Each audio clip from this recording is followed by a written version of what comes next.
আমি দিশারি একাডেমির প্রিন্সিপাল বলছি। সকল অভিভাবককে জানানো হচ্ছে যে আমাদের ভর্তি প্রক্রিয়া শুরু হয়ে গেছে।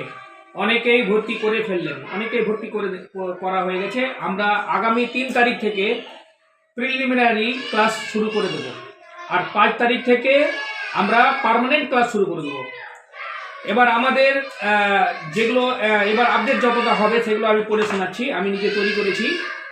বিষয়ভিত্তিক অভিজ্ঞ শিক্ষক মণ্ডলী দ্বারা নিয়মিত শিক্ষাদান হবে। এবার নাম্বার 2, প্রতিদিন উপস্থিতি পর্যবেক্ষণ, ক্লাস টেস্ট ও মাসিক মূল্যায়ন। আর 3 নম্বরে করেছি দুর্বল শিক্ষার্থীদের জন্য আলাদা ক্লাসের ব্যবস্থা। 4 নম্বর হচ্ছে সিসিটিভির মাধ্যমে ক্লাস তথা পুরো বিদ্যালয়ের নজরদারি। 5 নম্বরে লিখেছি বিশুদ্ধ পানীয় জলের ব্যবস্থা। আমরা এবার বিশুদ্ধ জল আগে থেকে দিয়েছি, এবারও দিচ্ছি। 6 নম্বর শিক্ষাবর্ষের শেষে সাংস্কৃতিক অনুষ্ঠান যেমন খেলাধুলা,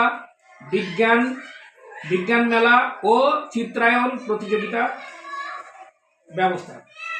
7 নম্বর হচ্ছে ইংরাজি, গণিত, আরবি এই 3টি বিষয়ের উপর প্রাধান্য দেওয়া। 8 নম্বর হচ্ছে সুশৃঙ্খল পরিবেশ আর নৈতিক শিক্ষার প্রতি বিশেষ নজরদারি।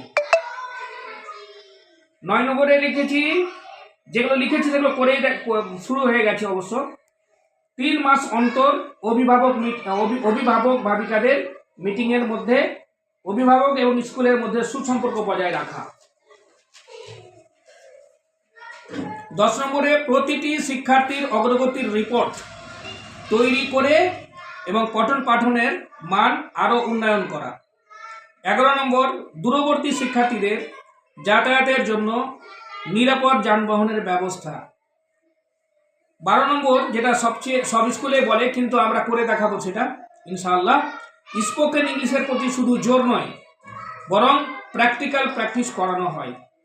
অতএব আপনারা যারা আমার এই ভিডিও দেখছেন তারা অবশ্যই আল্লাহর নামে আমাদের এই দিশারি একাডেমি, এই যে দিশারি একাডেমি দেখছেন শিবনগর, তাই তো স্যার?